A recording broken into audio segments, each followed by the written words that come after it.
வணக்கம். பொன்னியின் செல்வன் 41ஆம் அத்தியாயம். நிலவரை. இருண்ட சுரங்கப் பாதையில் வந்தியத்தேவன் காலை ஊன்றி வைத்து விழுந்து விடாமல் நடந்தான். படிகள் கொஞ்ச தூரம் கீழே இறங்கின. பிறகு சமநிலமாயிருந்தது. மறுபடியும் படிகள், மீண்டும் சமதரை. 2 கைகளையும் எட்டி விரித்து பார்த்தான். சுவர் தட்டுப்படவில்லை. ஆகவே அந்த சுரங்க வழி விசாலமானதாகவே இருக்க வேண்டும். மறுபடியும் சற்று தூரம் போனதும் படிகள் மேலே ஏறின. வளைந்து செல்வதாகவும் தோன்றியது. அப்பப்பா, இத்தகைய கும் இருட்டில் தட்டு தடுமாறி இன்னும் எத்தனை தூரம் நடக்க வேண்டுமோ தெரியவில்லையே. ஆஹா, இது என்ன? இருள் சிறிது குறைந்து வருகிறதே. மிக மிக மங்கலான ஒளி தோன்றுகிறதே. இந்த மங்கிய ஒளி எப்படி எங்கிருந்து வருகிறது?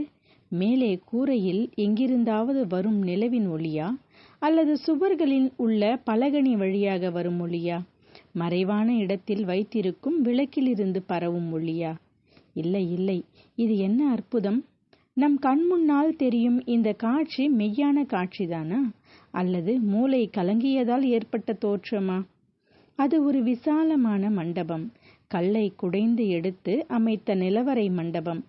அதனாலே தான் தலையை இடித்துவிடும் போல் அவ்வளவு தாழ்வான சமமட்டமான மேல்தளம் அமைந்திருக்கிறது.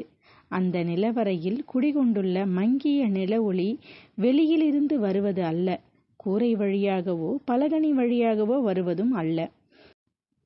அங்கங்கே அந்த நிலவரையில் கும்பல் கும்பலாகவும் சில இடங்களில் பரவலாகவும் கிடக்கும் பொருள்களிலிருந்து வருகிறது. அப்படி நில ஒளி வீசும் அப்பொருள்கள் எத்தகைய பொருள்கள்? ஒரு மூலையில் மணிமகுடங்கள், முத்தும் மணியும் வைரமும் பதித்த மகுடங்கள். இன்னொரு பக்கத்தில் ஹாரங்கள், முத்து வடங்கள், நவரத்ன மாலைகள். அதோ அந்த வாயகன்ற அண்டாவில் என்ன? கடவுளே, அவ்வளவும் புன்னை முட்டுக்களைப் போன்ற வெண்முத்துக்கள், குண்டு குண்டான கெட்டி முத்துக்கள். அதோ அந்த பானையில் பளபளவென்று மஞ்சள் வெயில் வீசும் பொற்காசுகள். இதோ இங்கே குவிந்து கிடப்பவை தங்க கட்டிகள். தஞ்சை அரண்மனை நிலவரை பொக்கிஷம் இதுதான் போலும். தனாதிகாரி பழுவேட்டரையரின் மாளிகையை ஒட்டி இந்த இருள் மாளிகையும் அதில் இந்த பொக்கிஷ நிலவரையும் இருப்பதில் வியப்பில்லை அல்லவா? அம்மம்மா, இந்த நிலவரைக்கு நாம் வந்து சேர்ந்தோமே, இது நம்முடைய பாக்கியமே அல்லவா? பாக்கியலட்சுமியும் அதிர்ஷ்ட தேவதையும் சேர்ந்தே அல்லவா நம்மை இங்கே கொண்டு வந்து சேர்த்திருக்கிறார்கள். எப்படிப்பட்ட அதிசயமான அபூர்வமான ரகசியத்தை நம்முடைய முயற்சி ஒன்றும் இல்லாமலே நாம் தெரிந்து கொண்டோம். இதை எப்படி பயன்படுத்துவது? பயன்படுத்துவது அப்புறம் இருக்கட்டும். இங்கிருந்து போவதற்கே மனம் வராது போலிருக்கிறதே. இங்கேயே சுற்றி சுழன்று கொண்டிருக்கலாம் போல தோன்றுகிறதே. இங்கேயே இருந்தால் பசி தாகம் ஏதும் தெரியாது போலிருக்கிறது. உறக்கம் அருகிலும் அணுகாது.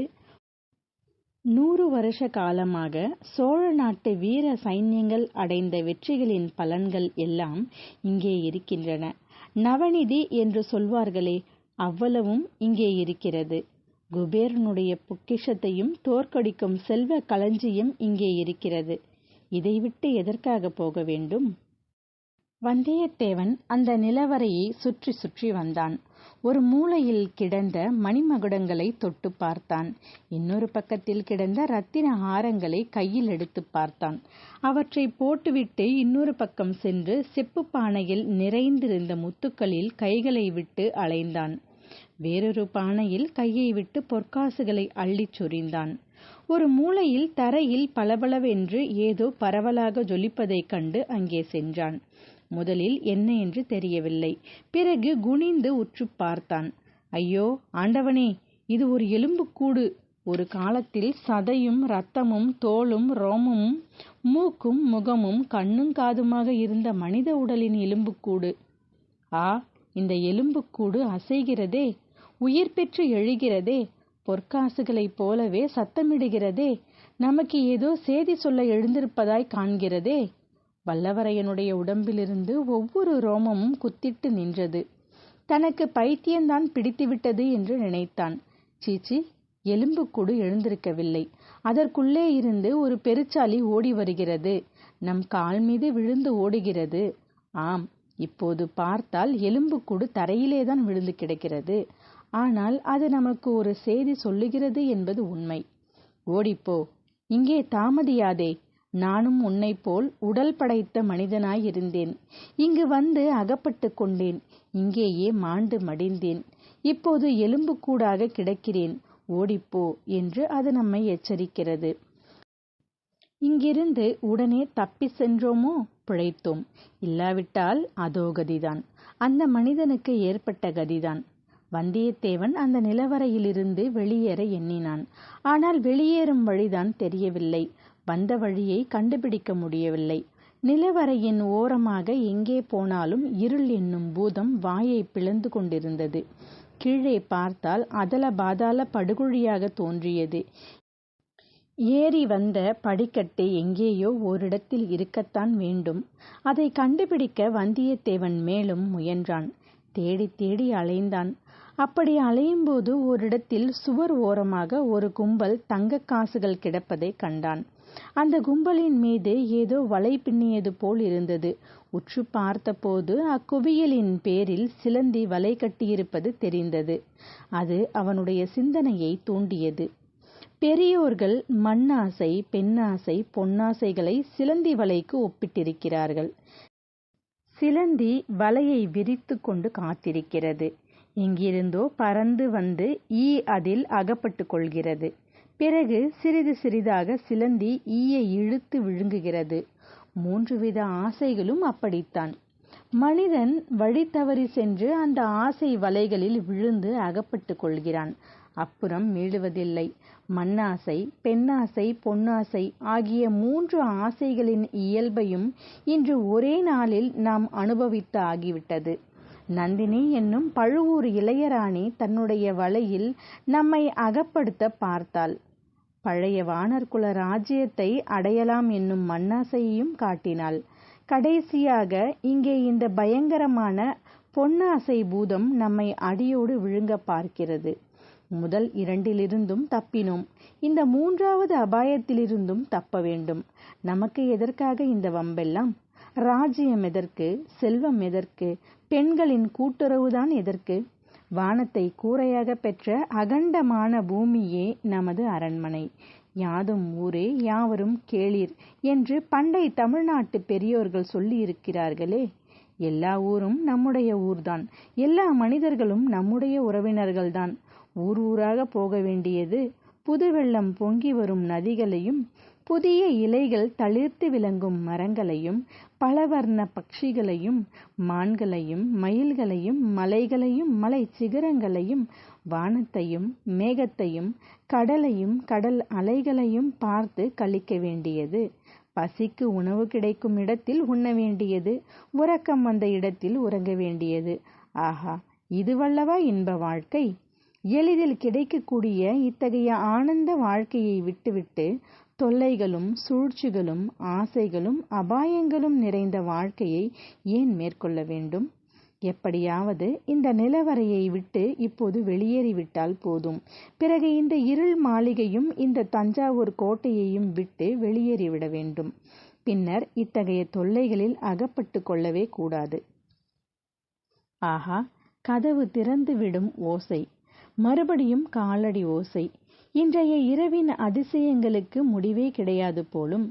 அதிசயங்களுக்கு அளவில்லை, பயங்கரங்களுக்கும் எல்லையில்லை. இம்முறை வெகு தூரத்திலிருந்து அந்த காலடி சத்தங்கள் கேட்டன. 2 பக்கங்களிலிருந்தும் வருவதாக தோன்றியது. வந்தியத்தேவன் காது கொடுத்து கவனமாக கேட்டான். பொக்கிஷ நிலவறைக்கு 4 புறமும் சூழ்ந்திருந்த இருளை கிழித்து கொண்டு பார்ப்பவனைப் போல உற்று பார்த்தான். சிறிது நேரத்துக்கெல்லாம் அவன் எதிர்பார்த்தது போலவே அபூர்வமான காட்சியை கண்டான். கூத்து மேடையிலிருந்து வெகு தூரத்தில் உட்கார்ந்திருப்பவனுக்கு மேடையில் தோன்றும் காட்சிகள் எப்படி இருக்குமோ அப்படி இருந்தது வந்தியத்தேவன் அப்போது கண்ட காட்சி. அவன் அச்சமயம் இருந்த இடத்துக்கு உயரமான ஓர் இடத்தில் தொலைதூரம் என்று தோன்றிய தூரத்தில் அது நடந்தது. கூத்து மேடையின் ஒரு பக்கத்திலிருந்து ஒரு தீவர்த்தி வந்தது. இன்னொரு பக்கத்து படுதாவை நீக்கிக் கொண்டு மற்றொரு தீவர்த்தி வந்தது. தீவர்த்திகள் இரண்டும் நெருங்கி நெருங்கி வந்து கொண்டிருந்தன. ஒரு தீவர்த்தி வெளிச்சத்தில் இரு நெடிய கரிய உருவங்கள் தெரிந்தன. இன்னொரு தீவர்த்தியின் ஒளியில் மற்றும் இரு உருவங்கள் காணப்பட்டன. அவற்றில் ஒன்று நெடிய கம்பீரமான உருவம், மற்றொன்று சிறிது குட்டையான மெல்லிய வடிவம். இருதரப்பு உருவங்களும் ஒன்றை ஒன்று நெருங்கி வந்து கொண்டிருந்தன. வந்தியத்தேவன் மேலும் கண் விழிகள் பிதுங்கும்படி உற்று பார்த்து அந்த உருவங்கள் யாருடையவை என்பதை ஒருவாறு தெரிந்து கொண்டான். இடது பக்கத்திலிருந்து வந்த இரு உருவங்கள் மதுராந்தகத்தேவரை அழைத்துச் சென்ற கந்தன்மாறனும் காவலனும். வலதுபுறத்திலிருந்து வந்த உருவங்கள் பெரிய பழுவேட்டரையரும் அவருடைய இளையராணி நந்தினி தேவியும். இந்த இரு கோஷ்டியாரும் சந்திக்கும் போது என்ன நடக்கும்? ஏதாவது விபரீதமாக நடக்குமா? அல்லது ஒருவருக்கொருவர் வழிவிட்டு சாவதானமாக போய்விடுவார்களா? வந்தியத்தேவன் அந்த பரபரப்பில் மூச்சு விடுவதை கூட நிறுத்தி கொண்டு அத்தனை கவனமாக பார்த்து கொண்டிருந்தான். இரு கோஷ்டியாரும் சந்தித்தார்கள். அவர்கள் தடுமாறி தயங்கி நின்றதிலிருந்து இருசாராருக்கும் அச்சந்திப்பு வியப்பையும் திகைப்பையும் அளித்திருக்க வேண்டும் என்று தோன்றியது. ஆனால் விபரீதமும் ஒன்றும் நேர்ந்துவிடவில்லை. பழுவேட்டரையர் கந்தன்மாறனை பார்த்து ஏதோ கேட்டார். அதற்கு கந்தன்மாறன் ஏதோ விடை சொன்னான். கேள்வியும் விடையும் என்ன என்பது வந்தியத்தேவனின் காதில் விழவில்லை. பிறகு பழுவேட்டரையர் கையினால் சமிஞ்ஞை செய்து சுரங்க வழியின் படிக்கட்டை சுட்டிக்காட்டினார். கந்தன்மாறன் அவரை பணிவுடன் வணங்கினான். வணங்கிவிட்டு படிக்கட்டில் இறங்கினான். அவனுக்கு பின் கையில் தீவர்த்தியுடன் வந்த காவலனை பார்த்து பழுவேட்டரையர் ஏதோ சமிஞ்ஞை செய்தார். அவனும் மறுமொழி சொல்லாமல் ஒரு கையினால் வாயை பொத்திக்கொண்டு வணங்கினான். பிறகு கந்தன்மாறனை தொடர்ந்து படிக்கட்டில் இறங்கினான். பழுவேட்டரையரும் இளையராணியும் இடது பக்கம் நோக்கி சென்றார்கள். நிழலாட்டத்தையும் பொம்மலாட்டத்தையும் ஒத்த மேற்கூறிய நிகழ்ச்சிகள் எல்லாம் சில கண நேரத்தில் நடந்துவிட்டன. இவ்வளவும் சுரங்க வழியில் இறங்கும் படிக்கட்டின் அருகில் நிகழ்ந்தன என்பதை வந்தியத்தேவன் கவனித்து கொண்டான். ஆஹா, நாம் வழியில் எங்கும் நில்லாமல் இந்த நிலவரையில் வந்து சுழன்று சுழன்று கொண்டிருந்தது எவ்வளவு நல்லதாய் போயிற்று. தான் மட்டும் அந்த இரு கோஷ்டிகளுக்கும் நடுவில் அகப்பட்டு கொண்டிருந்தால் கதி என்னவாயிருக்கும்? ஏதோ அந்த மட்டுக்கும் பிழைத்தோம். அடுத்தபடி என்ன? தப்பித்து கொள்ள வழி என்ன? கந்தன்மாறன் மதுராந்தகத்தேவரை அழைத்து வந்த சுரங்க வழியில் திரும்பிச் செல்கிறான் என்பதில் ஐயமில்லை. அந்த வழியிலிருந்து நாம் சிறிது விலகி இந்த பொக்கிஷ நிலவரைக்கு வந்திருக்க வேண்டும். இப்போது எப்படியும் வெளியேறும் வாசலை கண்டுகொள்ளலாம். பிறகு ஏதேனும் உபாயம் செய்து தப்பிக்கலாம். அப்படி அவசியம் நேர்ந்தால் கந்தன்மாறனிடமே உதவி கேட்கலாம். இல்லாவிட்டால் அவனையும் அந்த காவலனையும் ஒரு கை பார்த்துவிட்டு தப்பிச் செல்லலாம். எனவே கந்தன்மாறனை இப்போது பின்தொடரலாம்.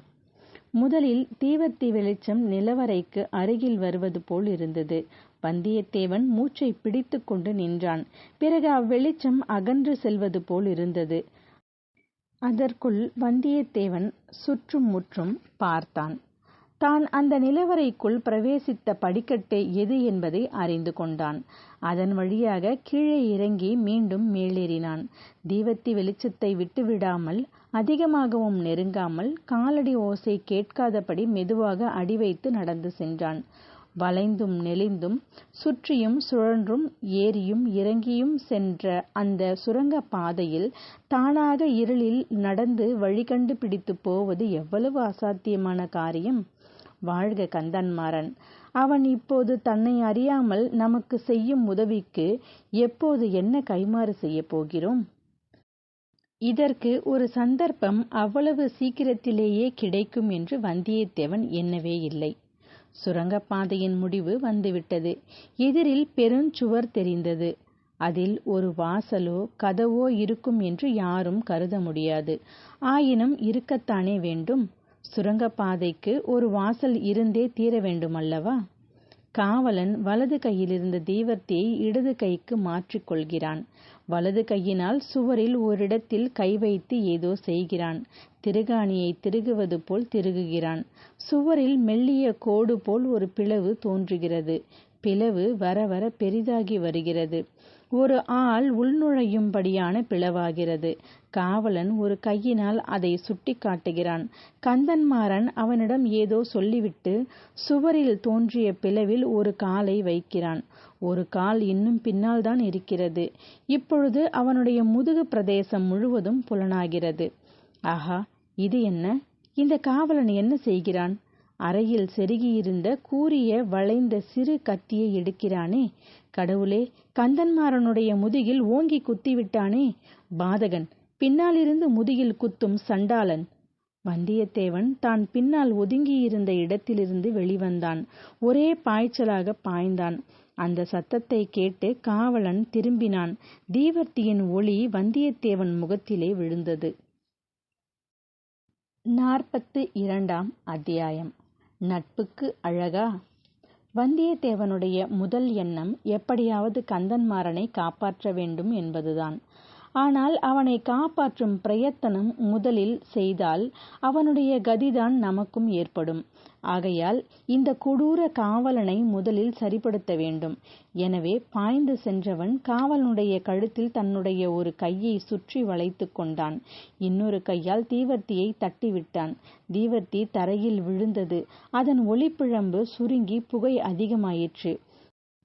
காவலனுடைய கழுத்தை ஒரு இறுக்கு இறுக்கி வந்தியத்தேவன் பலத்தையெல்லாம் பிரயோகித்து அவனை கீழே தள்ளினான். காவலனுடைய தலை சுரங்கப்பாதையின் சுவரில் மோதியது. அவன் கீழே விழுந்தான். வந்தியத்தேவன் தீவர்த்தியை எடுத்துக்கொண்டு அவன் அருகில் சென்று பார்த்தான். செத்தவனைப் போல் அவன் கிடந்தான். ஆயினும் முன்ஜாக்கிரதையுடன் அவன் அங்கவஸ்திரத்தை எடுத்து 2 கைகளையும் சேர்த்து இறுக்கி கட்டினான்.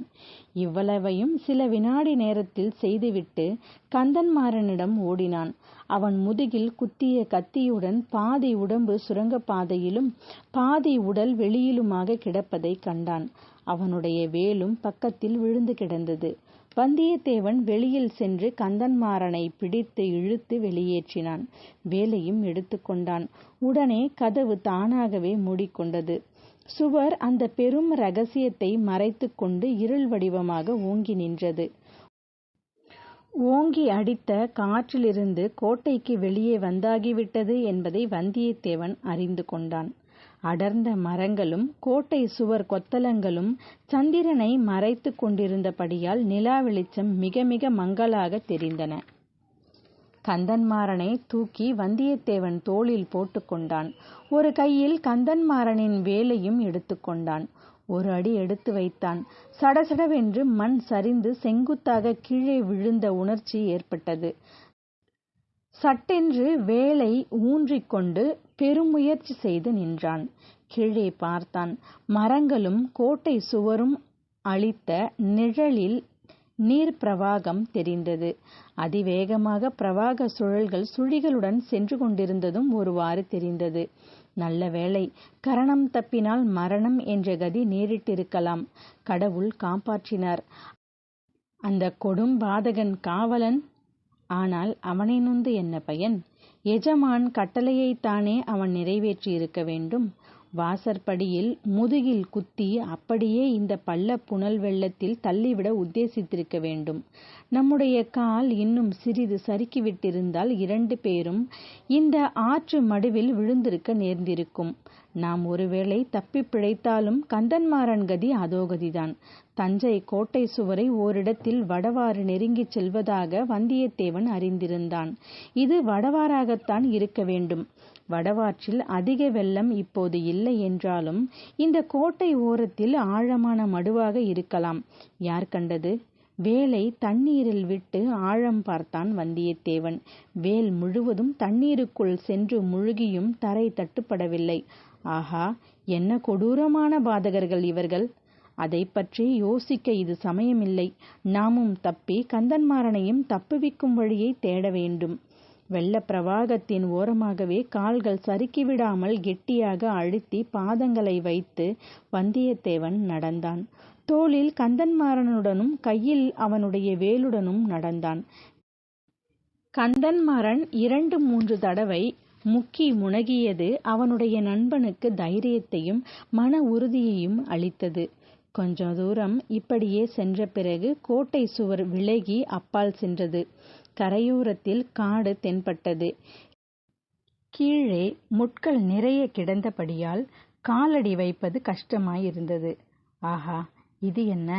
ஒரு மரம் ஆற்றில் விழுந்து கிடக்கிறதே. நல்ல உயரமான மரமாயிருந்திருக்க வேண்டும். வெள்ளம் அதனுடைய வேரை பறித்து விட்டது போலும். பாதி ஆறு வரையில் விழுந்து கிடக்கிறது. அதில் ஏறி தட்டு தடுமாறி நடந்தான். வெள்ளத்தின் வேகத்தில் மரம் அசைந்து கொண்டிருந்தது.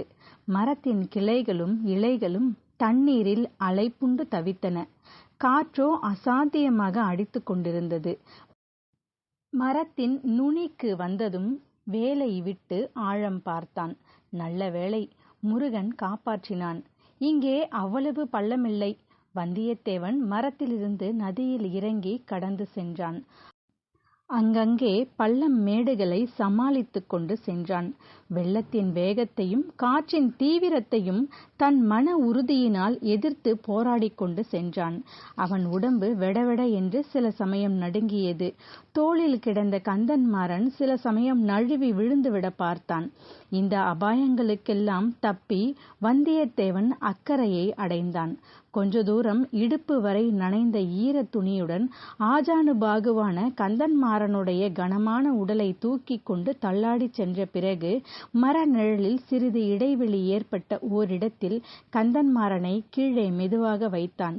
முதலில் சிறிது சிரம பரிகாரம் செய்து கொள்ள விரும்பினான். அத்துடன் கந்தன்மாறனுடைய உடம்பில் இன்னும் உயிர் இருக்கிறதா என்பதை நிச்சயப்படுத்திக் கொள்ள விரும்பினான். உயிரற்ற உடலை சுமந்து சென்று என்ன உபயோகம்? அதை காட்டிலும் அக்காவலன் உத்தேசித்தது போல வெள்ளத்திலேயே விட்டுவிட்டு செல்லலாம். இல்லை இல்லை, உயிர் இருக்கிறது.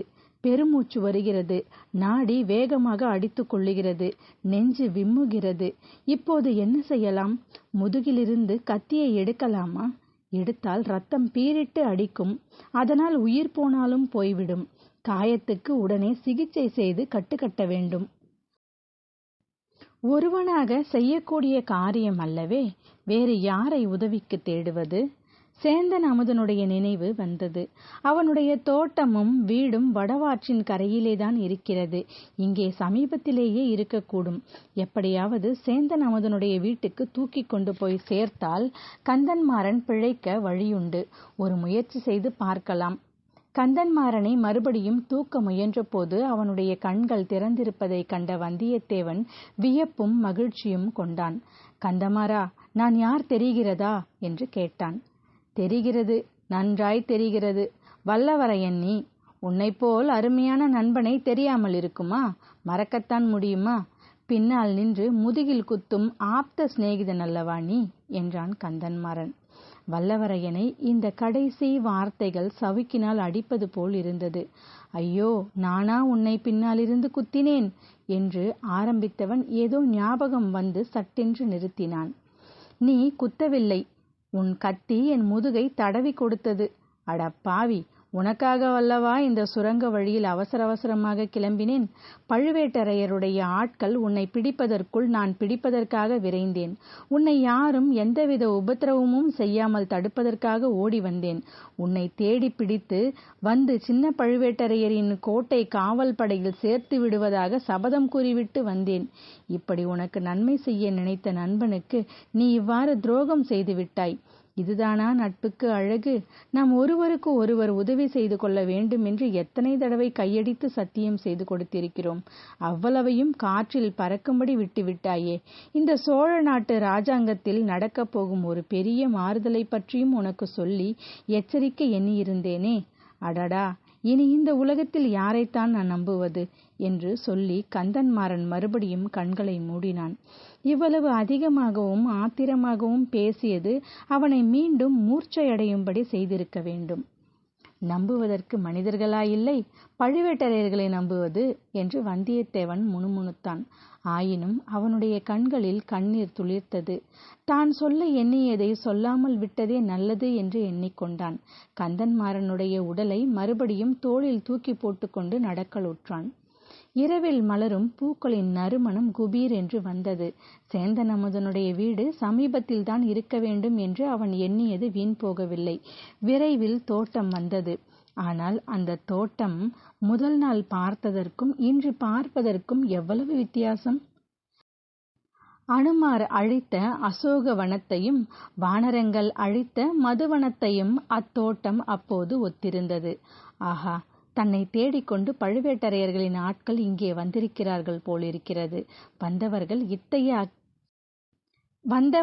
இத்தகைய அக்கிரமங்களை செய்துவிட்டு போயிருக்கிறார்கள். அடடா, சேந்தன் அமுதனும் அவனுடைய அருமை அன்னையும் எவ்வளவு அரும்பாடுபட்டு இந்த நந்தவனத்தை வளர்த்திருக்க வேண்டும். அவ்வளவும் பாழாய் போய்விட்டதே. நந்தவனம் அழிந்ததில் அனுதாபம் சட்டென்று விலகியது. தன்னுடைய அபாயகரமான நிலைமை நினைவுக்கு வந்தது.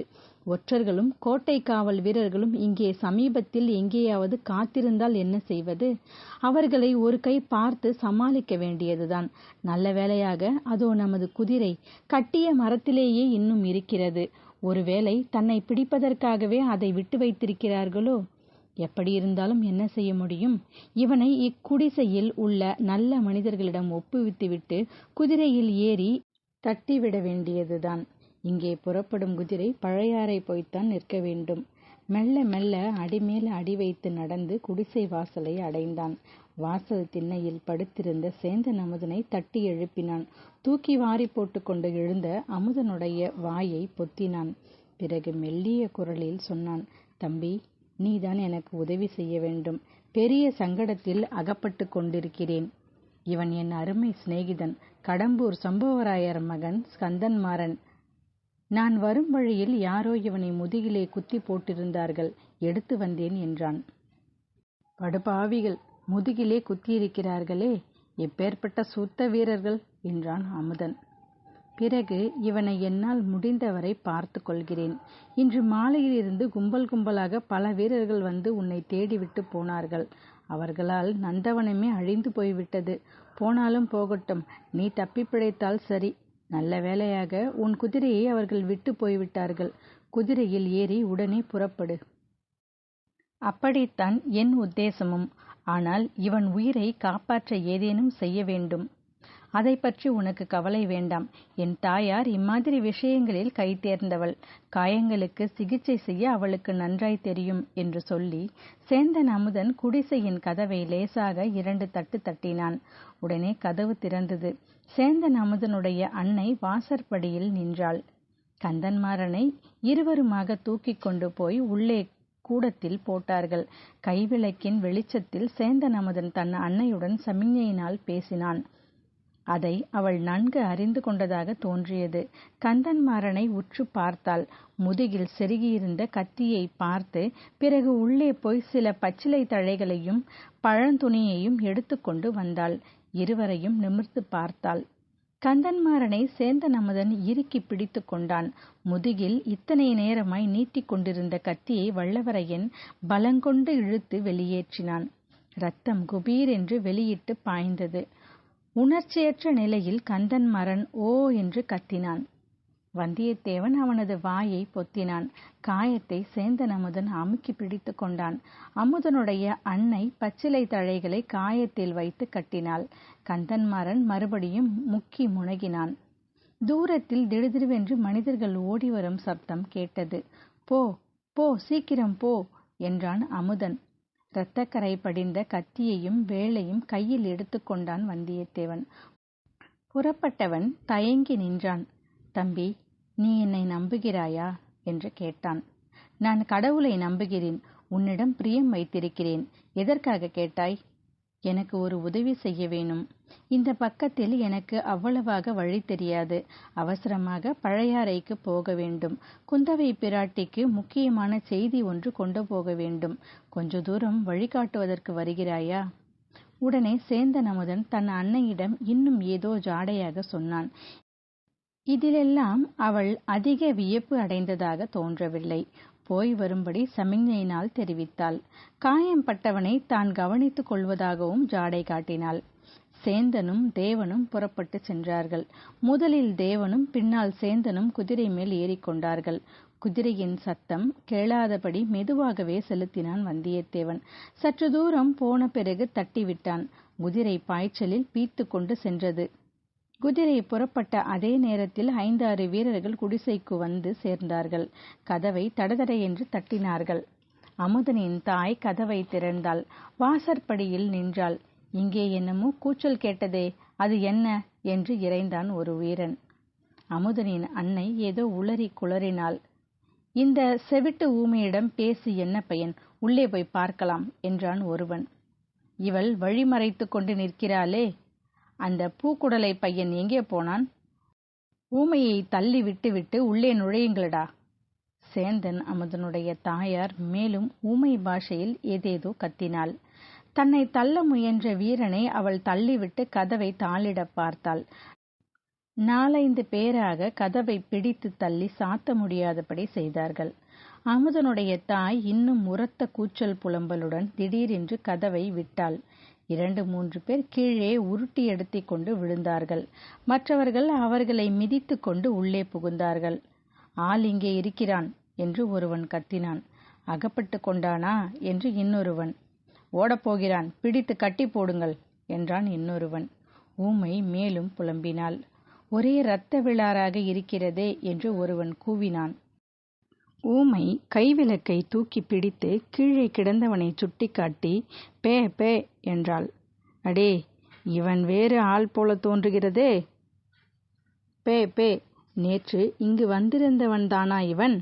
பே பே, உன் மகன் இங்கே. பே பே. ஊமை பிணமே, சற்று சும்மா இரு. அடே, இவனை நன்றாய் பாருங்கள். அடையாளம் யாருக்காவது தெரியுமா? அவன் இல்லை. அவன்தான். இல்லவே இல்லை. பே பே. எப்படி இருந்தாலும் இவன் வேற்று ஆள். தூக்குங்கள், இவனை கொண்டு போகலாம். சனியனே, சும்மா இரு. 4 பேர் சேர்ந்து கந்தன்மாறனை தூக்கினார்கள். பே பே பே பே என்று அமுதனுடைய அன்னை இடைவிடாமல் அலறினாள். அடே, குதிரை சத்தம் கேட்குதுடா. பாதி பேர் இவனை தூக்குங்க, பாதி பேர் ஓடி போய் பாருங்கள். எல்லோரும் ஓடுங்கள், இவன் எங்கும் போய்விட மாட்டான். தூக்கிய கந்தன்மாறனை கீழே போட்டுவிட்டு எல்லோரும் ஓடினார்கள். பே பே பே பே என்ற அமுதன் அன்னையின் ஓலம் அவர்களை தொடர்ந்து வந்தது.